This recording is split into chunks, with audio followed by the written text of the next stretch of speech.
يلا نجرب ترند الرمان بالشوكولاتة ونشوف. انا كده كده هحط لكم الوصفة بس ندوقه بقى دلوقتي كده مع بعض ونجرب. يلا بقى نبدأ. بصوا يا جماعة، أنا عندي شوية رمان، مش هنجربها على كتير يعني يا جماعة. جربوها الأول، حبيتوها تمام، ما حبيتوهاش ما تبقيش عملتي كمية كبيرة برضو. بصي بقى، أي نوع شوكولاتة عندك. أنا تقريبا دول كوباية رمان، مش هكتر. ودي كان عندي شوكولاتة خلاص، برطمانات كده. أنا يعني أي نوع بقى انتي عايزة تجيبيه استخدميه. عندك كيس الحلواني تمام، ما عندكيش هتجيبي كيس تلاجة. وفي الزاوية يا جماعة، يعني الكيس بيبقى ليه زاويتين كده، نحط في زاوية واحدة كده شوية شوكولاتة زي ما بوريكوا كده بس. وهنقفله وهنعمل له حمام مية دافية خلاص مية سخنة كده، وهنحط الكيس جواه. وبعد كده بقى ايه، نحطه على الرمان. بس طبعا هنجيب ورق زبدة، محتاجين ورق زبدة. بس يا جماعة حتة مربعة اهي، عشان كمان ورق زبدة عشان ما يلزقش فيه الرمان والايه والشوكولاتة.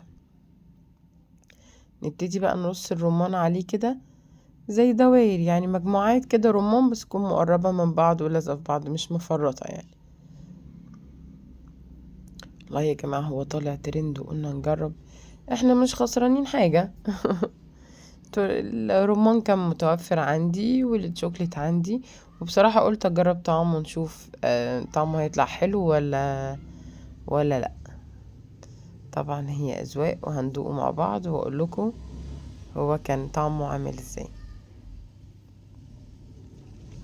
طبعا الفكرة دي بقى في منها ممكن اللي هي الشوكولات الدارك نحط معاها مكسرات للي عاملين دايت، هبقى انزل لكم برضو الفيديو ده. يعني في حاجات ممكن احنا نقدر نستخدمها مع كل واحد اللي عايز يعمل دايت، اللي بياكل سكريات عادي وبيحرقها، ما عندناش اي مشكلة. عايزة افكركم يا جماعة، انا كده خلاص عملت حمام مية سخنة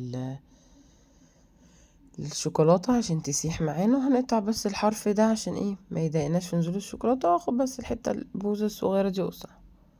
وابتدي بقى انزل على الرمان ايه بيه كده تمام. عايزة بقى افكركم يا جماعة، اللي ما اشتركش في القناة يشترك ويفعل الجرس عشان يوصل له كل جديد، ويقول لي بقى نفسكم نعمل ايه مع بعض، وايه الحاجات الترند الجديدة اللي بأمر الله هنعملها مع بعض الفترة اللي جاية. وما تنسونيش بقى تعليق حلو كده منكم بتتابعوني منين، وما تنسوش اللايك والشير شير شير. بصوا بقى يا جماعة، انا بحاول الم الرمان على الشوكليت كده خلاص، لان طلعت الشوكليت اللي عندي برضو تقيلة شوية، مش خفيفة زي مثلا الانواع اللي بناكلها في العادي دي. فكان بصوا، انا هبتدي بقى المها كده خلاص على بعض، واحط كل الشوكولاتة اللي عندي، ما تكتريش يعني عشان برضو الشوكليت بتبقى مسكرة قوي. بس انا بحاول بس على قد ما اقدر يا جماعة الم الشوكولاتة على الرمان كده عشان يبقى كلهم ماسكين في بعض ايه كويس، تبقى القطعة ماسكة في بعضها. ادينا بنجرب، اكيد في منكم جربوه، في منكم لسه ما جربوهوش. بس انا كده هحطه بقى يعني على الاقل ساعة في التلاجة يمسك نفسه، وبعد كده نقول لكم ايه اخبار الطعم.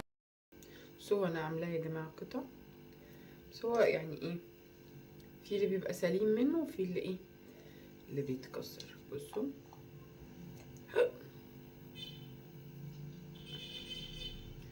نجربه بقى، بسم الله كده ونجرب.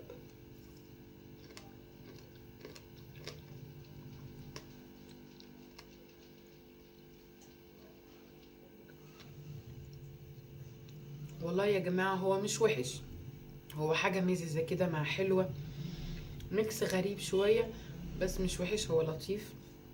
وطبعا دي أذواق، طبعا كل الناس تجربه، تقول اعملي في كمية صغيرة عشان لو مش عاجبك يعني ما تدبسيش في كمية كبيرة. يلا باي.